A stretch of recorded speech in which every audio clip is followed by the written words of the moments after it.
Baik, selamat berjumpa kembali. Sekarang kita akan melanjutkan diskusi kita, pembahasan kita tentang suara hati. Tapi kalau yang sebelumnya, bahasan suara hati yang lebih bersifat filosofis, sekarang kita akan menghubungkan suara hati itu dengan iman. Bagaimana keputusan suara hati dan iman itu. Ya, kita sedikit mengulang apa yang sudah dijelaskan sebelumnya, bahwa ada yang namanya kesadaran moral, ada perbuatan moral, dan ada yang namanya suara hati. Nah, suara hati itu menjalankan dua fungsi. Fungsi apa itu? Satu, pernyataan yang menentukan nilai, dan dua, keputusan untuk bertindak. Artinya begini, ketika orang berhadapan dengan situasi konkret, ya, lalu orang memutuskan berbuat A, maka di sini ada pernyataan keputusan, dan pernyataan itu mendorong orang untuk bertindak. Ya kan? Suara hati itu membuat pernyataan yang dengannya kita bisa dinilai, tapi juga mendorong tindakan.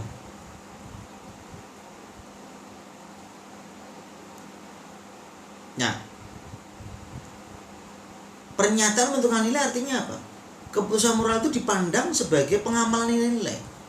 Kalau ada nilai seperti ini, keputusanmu apa? Ini tadi, pernyataan yang menentukan nilai. Yang kedua tadi, ketika ada problem, ketika ada kejadian, apa yang mau dilakukan? Nah, ini namanya keputusan.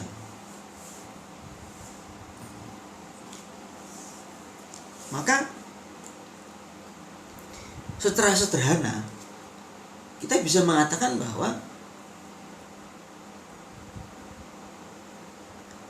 suara hati itu mempribadikan perbuatan dan tugas. Mempribadikan perbuatan dan tugas. Apa artinya? Artinya sebuah tugas, sebuah tindakan itu sungguh-sungguh menjadi milik saya, menjadi tanggung jawab saya, menjadi responsibility saya, bukan menjadi responsibility-nya orang lain, tapi sungguh-sungguh ini adalah keputusan saya. Maka mempribadikan, membuat sebuah keputusan, tindakan, tugas itu bilang betul-betul ya ini tindakan saya, bukan tindakan orang lain. Nah, pertanyaan berikutnya adalah apakah mungkin suara hati menjadi perwujudan iman? Bagaimana bisa dibuat? Korelasinya bagaimana? Nah, maka pertama-tama kita perlu paham dulu apa itu iman. Iman adalah relasi, hubungan personal antara manusia dan Allah. Iman adalah jawaban. Ya. Nah, iman itu baru menjadi nyata ketika terwujud dalam yang namanya perbuatan moral. Maka dalam rangka iman, tindakan moral, perbuatan moral itu diperlukan supaya relasi antara Allah dan manusia itu nyata, supaya iman menjadi konkret, menjadi terwujudkan. Nah, maka pertanyaan berikutnya adalah bagaimana bisa dijelaskan bahwa perbuatan moral itu mungkin menjadi tempat di mana manusia mendengarkan Allah yang memanggil dan menjawabnya dengan sungguh-sungguh. Nah, harus kita pahami pertama-tama bahwa perbuatan moral adalah perbuatan bebas dan sadar. Ya, bebas dan sadar. sebagai perbuatan menurut suara hati, maka dia mencakup pengakuan dan pertimbangan nilai-nilai dan keputusan. Jadi ada pertimbangan-pertimbangan, value-value yang dilihat, ada informasi-informasi, semuanya dilihat lalu diputuskan. Maka setiap kali orang membuat keputusan moral suara hati tadi lalu melakukannya, maka di balik itu pasti ada yang namanya keyakinan dasar bahwa apa yang dia buat itu punya tujuan. Karena dia sudah menyerap informasi, sudah belajar banyak, mempertimbangkan banyak hal, lalu merasa oh ini yang mendasar dari harus dibuat. Nah, dari dirinya sendiri, keyakinan dasar tidak merupakan iman. Jadi keyakinan dasar itu bukan iman, ya. Nah, keyakinan dasar itu bisa bersifat transcendence. Artinya apa? Melampaui makna hidup masing-masing orang.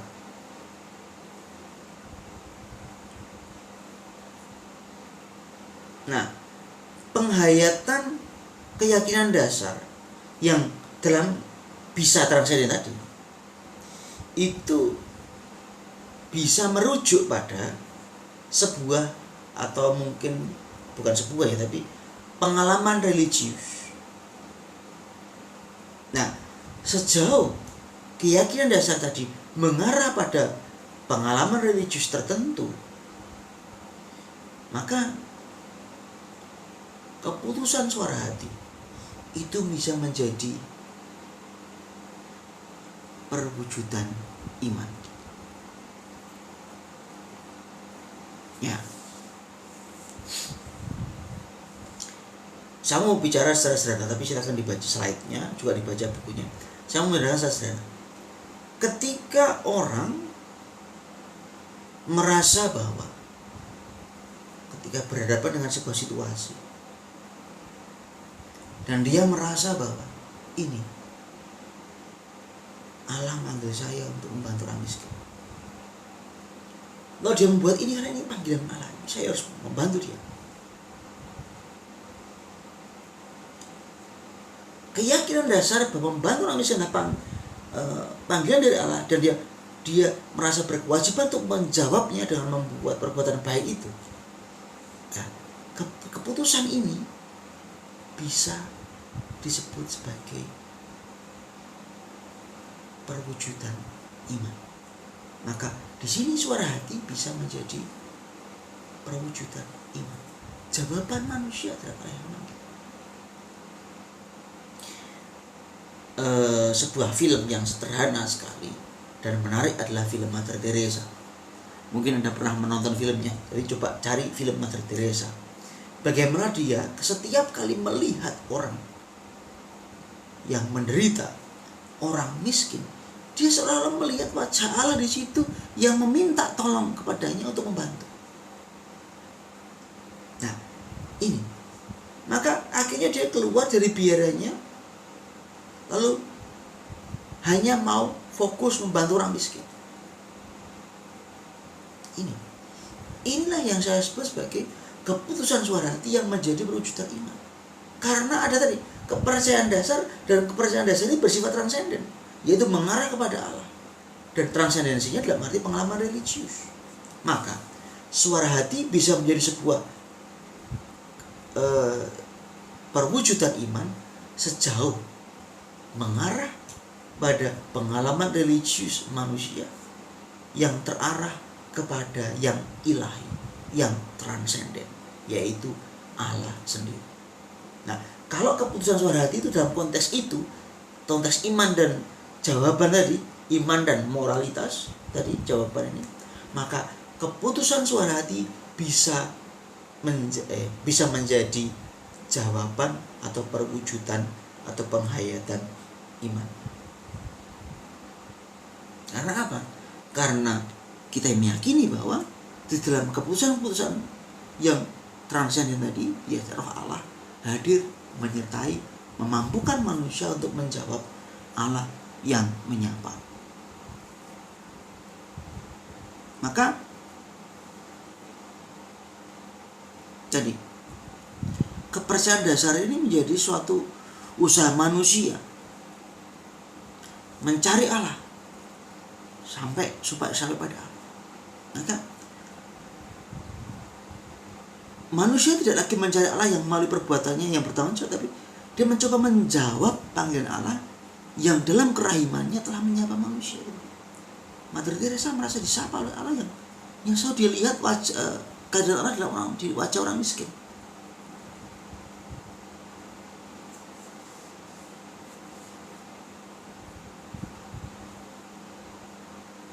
Nah, perbuatan orang Kristen yang mewujudkan relasi iman yang berpangkal dari Allah dan menuju pada Allah, ini merupakan perwujudan iman dan tetap bersifat sekuler. Maka dalam relasi iman itu, jawaban manusia ya betul-betul milik manusia. Allah tidak bisa mengambil alih. Tanggung jawabnya juga tanggung jawab saya sebagai manusia, yang saya pertimbangkan, saya putuskan. Dan itu menjadi jawaban saya atas Allah yang manggil dia.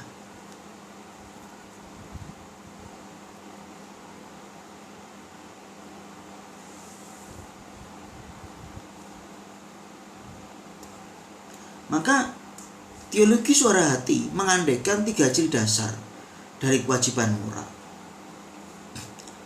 Ya, ada 3 ciri dasar: kebebasan tanggung jawab, kesadaran mutlak, kesanggupan untuk menanggung risiko sendiri, dan dapat menguraikan suara hati sebagai pengalaman iman.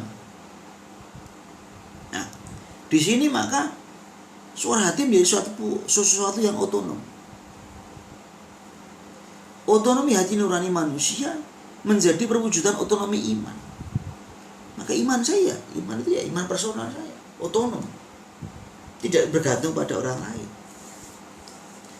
Nah, yang kedua, perbuatan moralnya tadi dapat dipandang sebagai tindakan transendensi.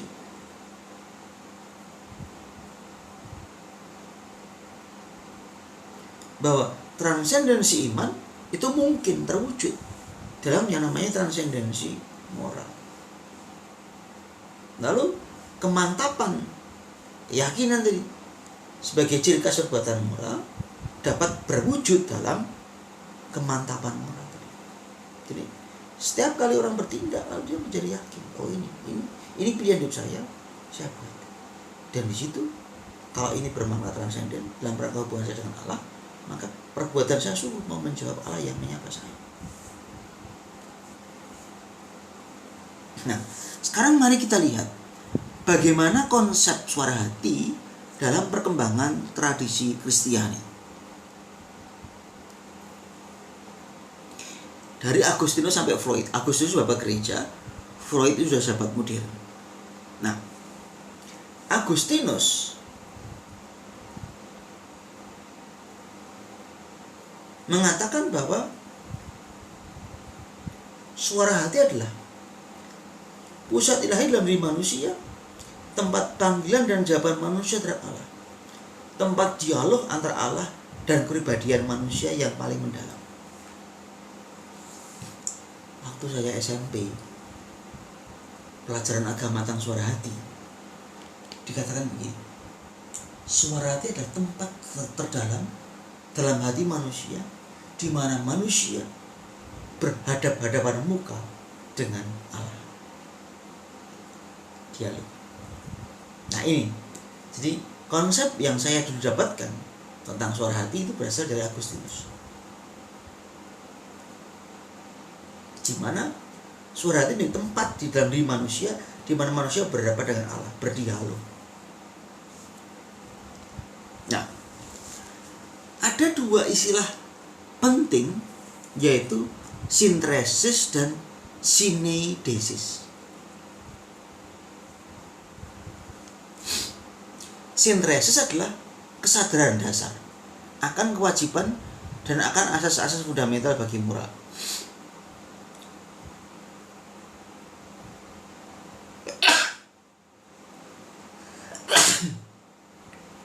Ya.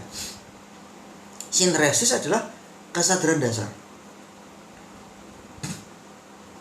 Sementara sinedesis adalah pemahaman akan situasi konkret, lalu pengarahan dalam keputusan yang konkret, tindakan yang praktis.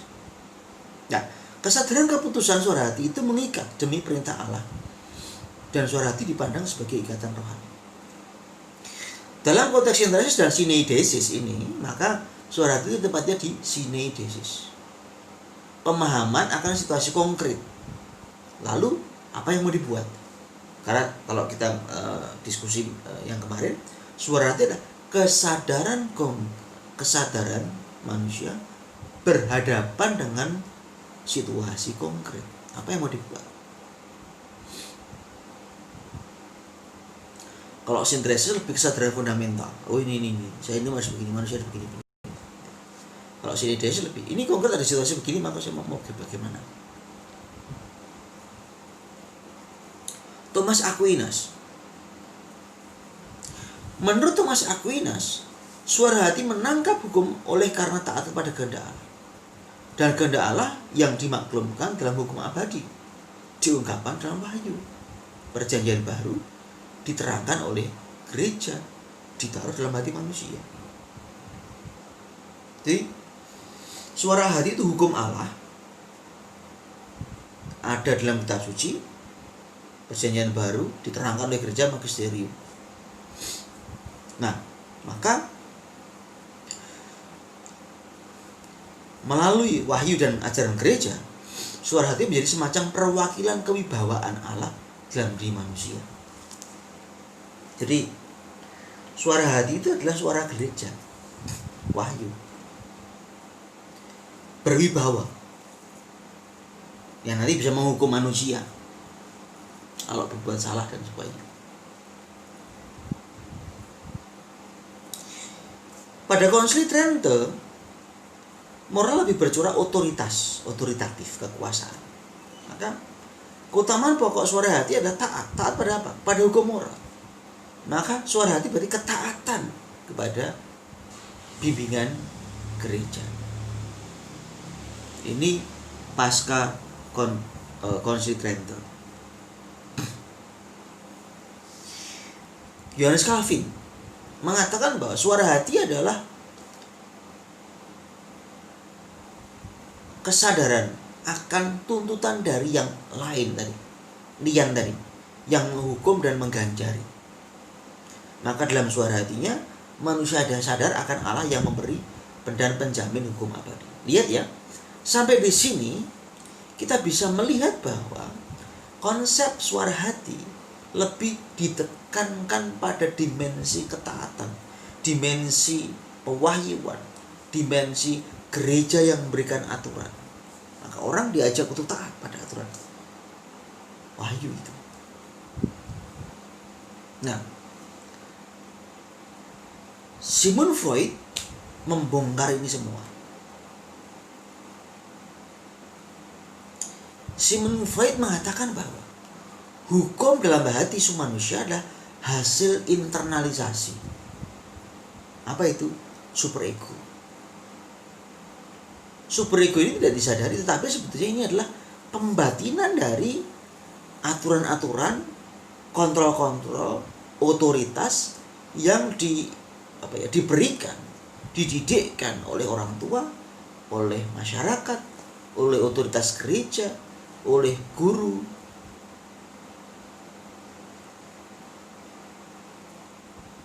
Nah, saya mau beri contoh gambar sederhana sekali. Kalau Anda sejak kecil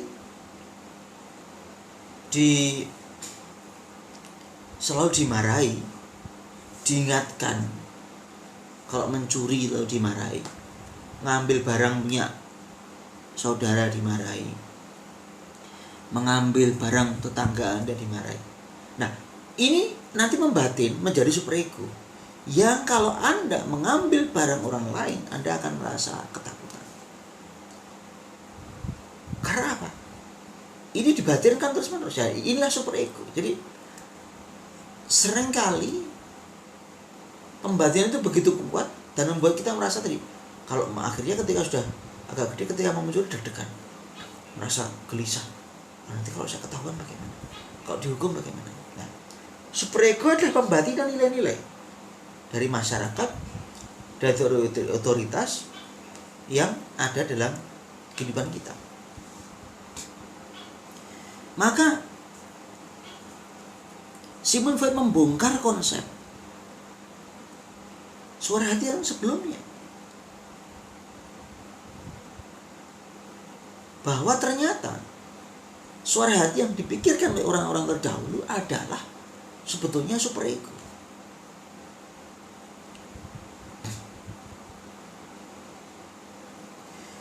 Justru menurut Sigmund Freud, suara hati yang pribadi dan yang transendental adalah suara hati yang berkembang. Karena apa? Itu menjadi keputusan personal. Tadi, ego, ideal ego, yang melihat situasi, lalu mempertimbangkan dan memutuskan. Maka, dalam pandangan modern tentang suara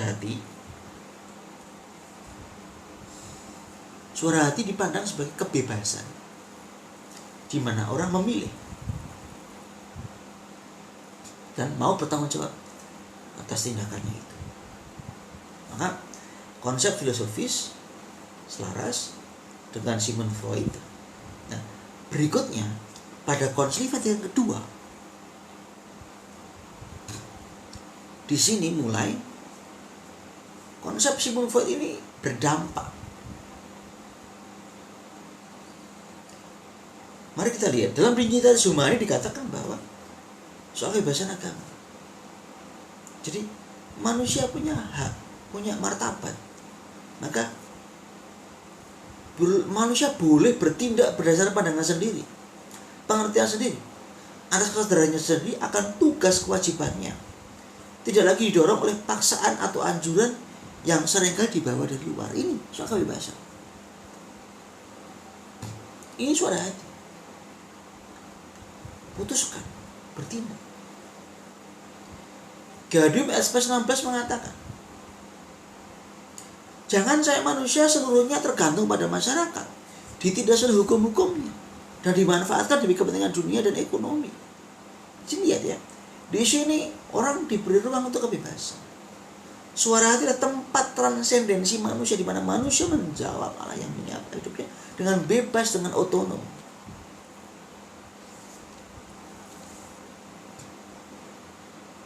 Nah, bagaimana konsep suara hati dalam Perjanjian Baru?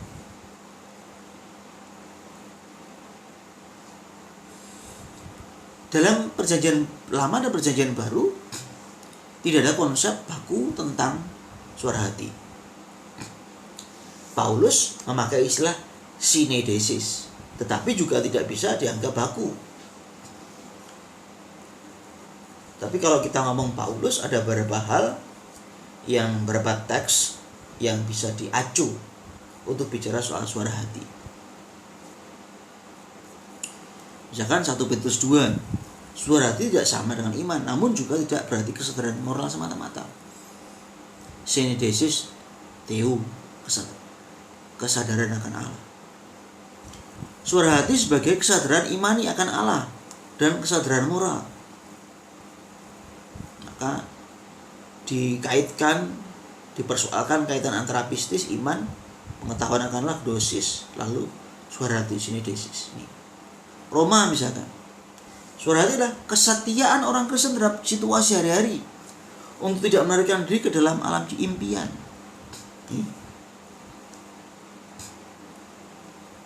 Masih Roma, pembenaran karena iman dan penebusan dalam Kristus. Sebagai manusia perjanjian lama berhadapan dengan Allah perjanjian dalam Taurat, begitu pula orang tanpa Taurat berhadapan dengan Allah pengadilan dalam suara hati. Ya, lihat. Terjemahannya synedesis dalam kitab suci. Tapi belum ada konsep yang sahih, yang baku tentang suara hati. Korintus, suara hati adalah tempat di mana melalui kerasulan kini dan terus menerus Allah berkarya dengan manusia yang kena di hati. Lihat. Ini ya. Atau 1 Petrus, jika orang menerima pewartaan rasul dan menjadi percaya, percayalah pengenalan akan kemuliaan Allah pada wajah Kristus. Dengan menerima iman dalam baptisan, orang memohonkan hati nurani yang baik kepada Allah oleh kebangkitan Kristus. Jadi pendek kata, dalam perjanjian baru sebetulnya konsep suara hati belum ada yang baku. Adapun hanya istilah sinedesis, dan memang belum terumus dengan sangat konsisten seperti pada periode setelahnya. Nah, ini pertanyaan penting. Apakah suara hati adalah suara Allah?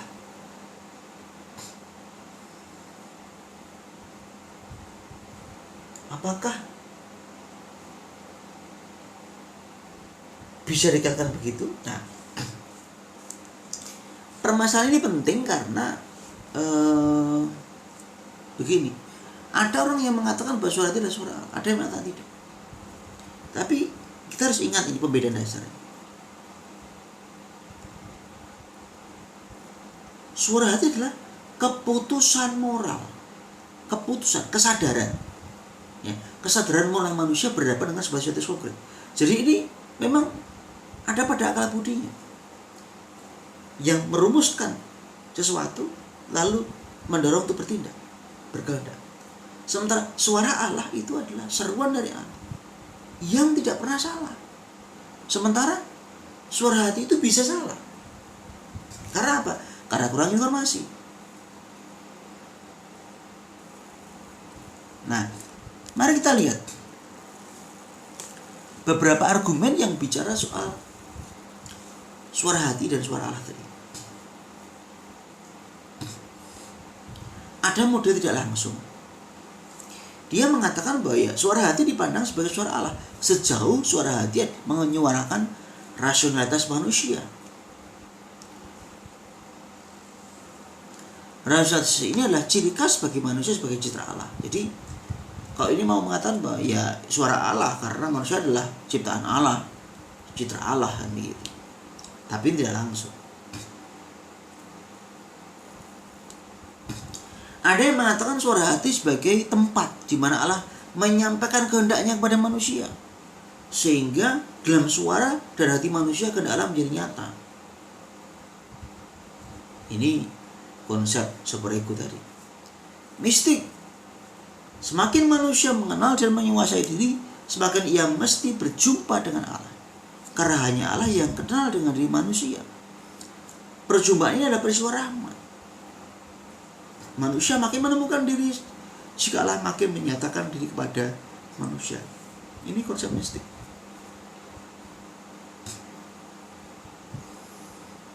Jadi suara hati di tempat perjumpaan, ruang perjumpaan antara dia dengan Allah.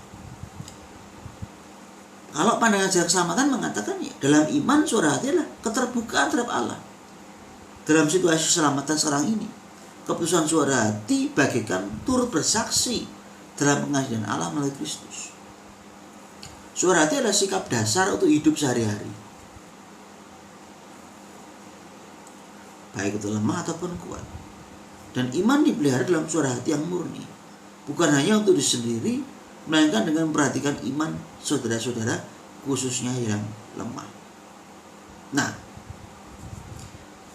maka sekarang mari kita lihat dalam rangka dalam rangka iman tadi seperti yang ini, kepercayaan dasar yang bersifat transenden tadi, suara hati menjadi bersifat theonom.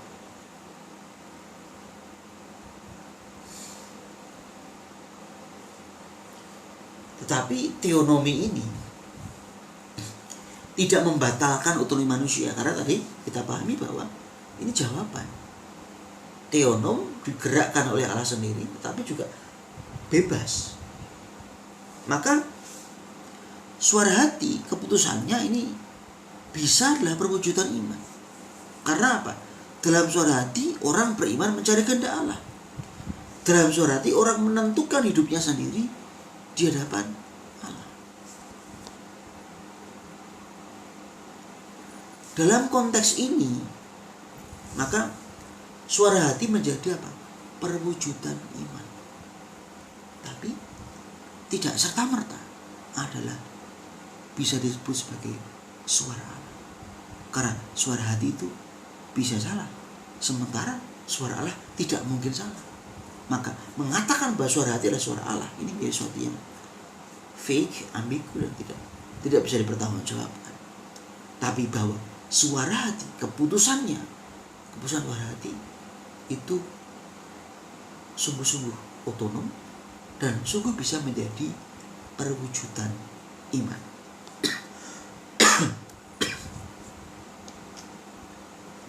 Pertanyaan berikutnya adalah pembinaan suara hati untuk membina iman. Bagaimana suara hati dikembangkan sehingga dengan begitu iman makin dibina. Kalau kita mengatakan bahwa manusia bertanggung jawab moral, berarti manusia wajib mengikuti keputusan suara hatinya. Karena suara hati menjadi pusat eksistensinya. Jadi, suara hati itu mempribadikan pernyataan, perbuatan, tindakan.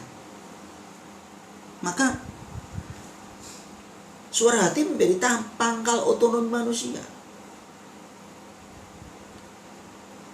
pusat eksistensinya. Jika manusia bertanggung jawab dalam suara hati, maka ia bertanggung jawab pula untuk apa yang dia lakukan. Maka pembinaan suara hati bukan sekedar penyadaran norma, bukan sekedar ini norma ini begini maka kamu harus, bukan. Tapi konsientisasi, penyadaran dibuka, perspektifnya dibuka. Maka dalam keputusan suara hati, moralitas mendapat wujud yang nyata, subjektif, pribadi. Maka ketika orang memutuskan, itu harus kritis, mendapat informasi yang cukup, terbuka. Nah, di sini dalam tanggung jawab itulah iman Kristiani menegaskan bahwa di sini manusia dalam otonominya tadi, dalam martabatnya tadi, dengan suara hati tadi, menjadi partner Allah untuk bekerja sama, ambil bagian dalam karya keselamatan. Maka suara hati perlu dibina, perlu dilatih, perlu dikembangkan sehingga menjadi apa? Otonom. Yang tanggung diri sendiri, ngerti saya, ngerti keputusan saya itu apa, lalu peka untuk cita-cita. Peka. Oh, ini ada begini. Oh, ini ada cita-cita begini. Terbuka pada masyarakat yang berubah. Karena masyarakat selalu bergerak, terbuka, tidak pernah menjadi pribadi yang saklek. Bukan. Terus menerus memperbaiki diri. Maka di situ suara hati butuh apa? Freedom, power, and accountability. Karena dengan freedom, power, and accountability, suara hati sungguh akan bisa bergerak maju terus dan menerus.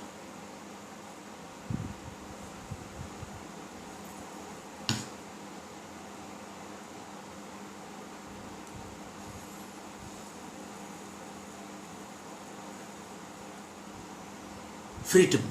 Apa artinya itu? Pertimbangan dan keputusan suara hati yang sehat mulai dengan mengenal dan mengerti persoalan. Bebas. Dia mau mencari banyak hal. Dia tidak mau terkungkung oleh satu pikiran saja. Mengenal berbagai masalah yang ada. Ngerti. Freedom. Yang kedua, power.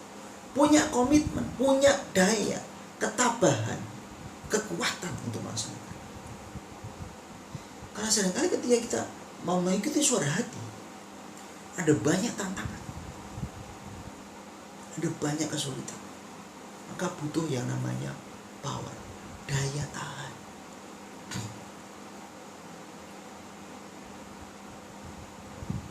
Karena kadang-kadang resiko dan mengikuti suara hati adalah dibenci banyak orang, dipenjara, ditindas, diejek.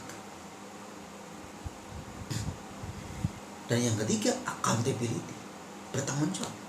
Artinya apa bertanggung jawab? Terbuka kalau ada informasi baru, ada perubahan situasi, perubahan data. Ini accountability. Maka suara hati butuh 3 supaya kuat, makin kuat. Freedom, power, and accountability. 3 hal ini diperlukan. Nah, iman itu akan mendorong 3 hal itu. Freedom, power, and accountability. Kok bisa? Dalam iman orang punya pegangan satu Allah, yang lainnya jadi nonsens. Berhadapan dengan yang duniawi dan segala peraturan manusiawi jadi relatif dan patut dipertimbangkan. Artinya apa? Saya menjadi pribadi yang bebas. Saya tidak terikat dengan ukuran-ukuran manusiawi, tidak terikat dengan pertimbangan-pertimbangan yang mengikat saya. Tapi saya punya kebebasan untuk menentukan hidup saya. Freedom. Yang kedua, iman berarti penyerahan hidup kepada Allah. Penyerahan ini mungkin merupakan motif bagi saudara itu untuk mempertaruhkan hidup bagi peristiwa hidup sehari-hari. Maka bagi orang beriman, power sebagai sifat dari saudara itu dapat merupakan perwujudan iman akan Allah yang mendatangkan kerajaan-Nya. Jadi iman mendukung power, kekuatan. Karena apa? Yang saya mau capai adalah saya mau menjawab Allah yang menyapa saya.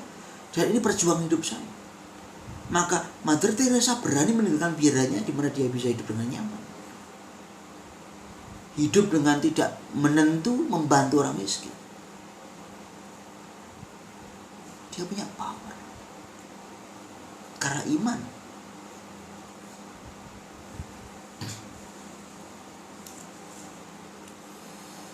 Dalam iman akan Allah, risiko hidup tidak akan hilang.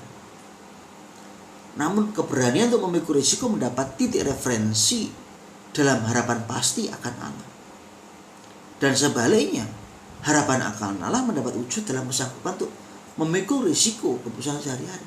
Accountability. Jadi,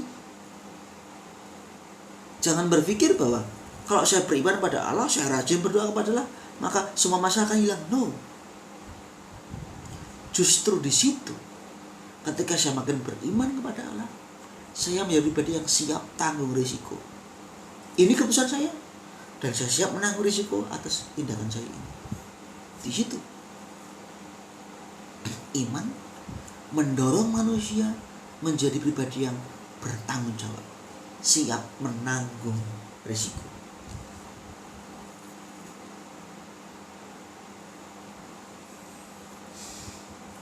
Nah,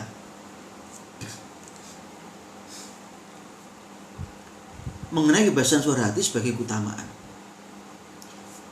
Kalau kita bicara soal hak asasi manusia, ya, kebebasan mendapat dasarnya dalam prinsip etika sosial. Bahwa tata objektif diabdikan pada tata manusia.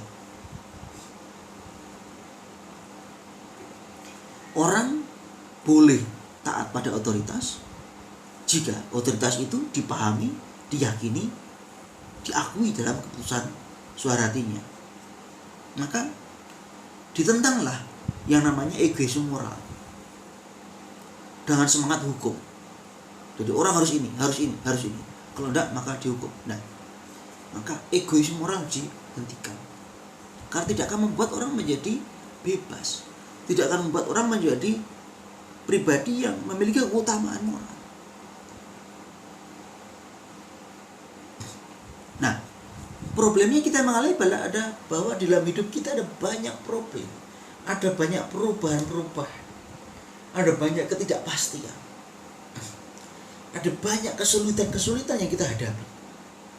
Nah, iman itu tidak membantu kita untuk melenyapkan masalah, membuat kita menjadi tenang, tidak. Justru jika sedalam-dalamnya tidak pasti mengenai diri sendiri, orang sempat mengarahkan diri kepada Allah yang menyelidiki dan mengenal aku ketika aku dijadikan di tempat yang tersembunyi dan direkam di bagian-bagian bumi yang paling bawah. Jadi justru dalam ketidakpastian akan dunia ini, saya mengarah kepada Allah. Tetapi Allah bukan jawaban atas semua pertanyaan ataupun kekuatan untuk semua persoalan. Ya artinya pendek katanya, kalau you punya masalah dalam hidup, ya hadapi.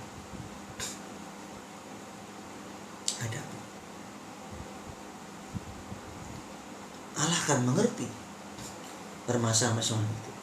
Tapi dari diri manusia dituntut untuk apa yang bisa manusia berbuat. Sikap apa yang mau diambil. Jadi jangan merasa bahwa kalau saya sudah beriman sungguh, saya sudah rajin ke gereja, saya sudah rajin berdoa, saya sudah rajin bermati raga, lalu masa hidup saya selesai. No.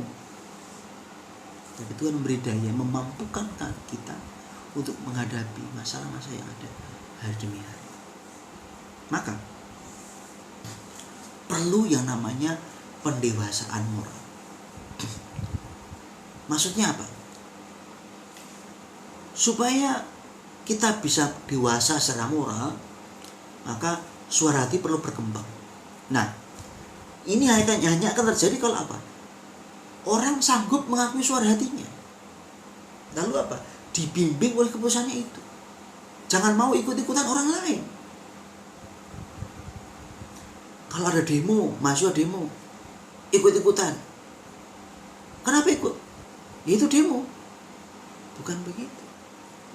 Anda harus mengerti masalahnya apa, substansinya apa. Apakah yang Anda buat ini baik tidak? Berdampak tidak? Kalau Anda merasa ini perlu berdampak, substansinya saya mengerti, sudah, lakukan. Demo. Kalau tidak, apa yang bisa Anda buat? Suara hati dapat berkembang jika kita menyadari, oh ternyata saya punya ketergantungan, ternyata saya punya kelemahan. Nah itu diakui dan diolah supaya Anda menjadi pribadi yang bebas. Nah, supaya makin mahir, maka orang perlu belajar menangkap nilai-nilai. Ketika ada situasi ini, apa sih nilainya? Ketika saya mengalami ini, apa nilainya? Ketika orang ngomong begini, apa sih nilainya sebenarnya? Maka berikutnya adalah dalam membentuk suara hati perlu orang sadarkan norma. Norma yang di masyarakat apa? Norma yang di sini apa? Aturan-aturannya apa? Tapi tidak hanya cukup di situ. Butuh informasi yang luas tentang soal-soal hidup yang aktual, tentang pendapat-pendapat moral yang bersangkutan, tentang situasi yang sedang ada, tentang informasi-informasi belakang yang mungkin penting. Karena apa? Seringkali apa yang terjadi di luar itu di belakangnya ada banyak informasi yang kita tidak tahu. Tentu suara hati perlu dilatih, latihan untuk apa? Mempertimbangkan nilai-nilai dalam kasus-kasus yang kompleks. Dalam situasi yang serba tidak sederhana, maka keputusannya bagaimana? Nah, di situ suara hati dibina berhadapan dengan Allah. Pembinaan religius mesti melibatkan kepribadian yang paling intim. Ini dibina berhadapan dengan Allah. Harus ada relasi yang intim dengan Allah supaya orang bisa memutuskan dirinya sendiri. Oh ini kehendak Allah bagi saya dan ini yang mau saya ikuti. Nah, ini kalau kita berhadapan dengan otoritas itu bagaimana? Karena seringkali kita melihat bahwa otoritas gereja itu begitu kuat. Ada norma-norma, ada 10 perintah Allah, ada 5 perintah gereja, segala macamnya.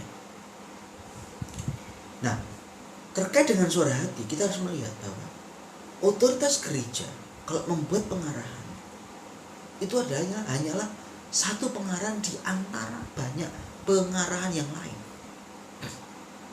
Ya. Maka otoritas gereja itu baik kalau membuat orang mengembangkan menjadi atau diteguhkan dalam freedom, power, and accountability.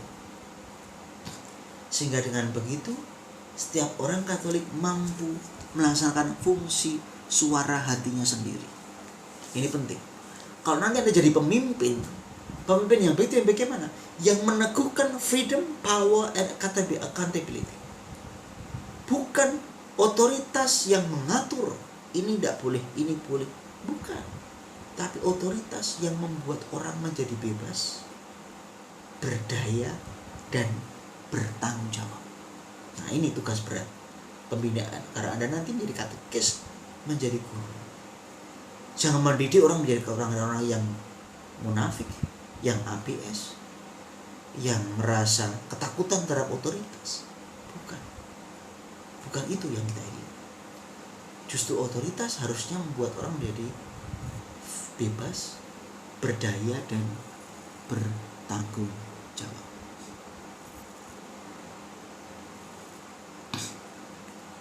Baik teman-teman, ini yang bisa saya jelaskan sampai di sini.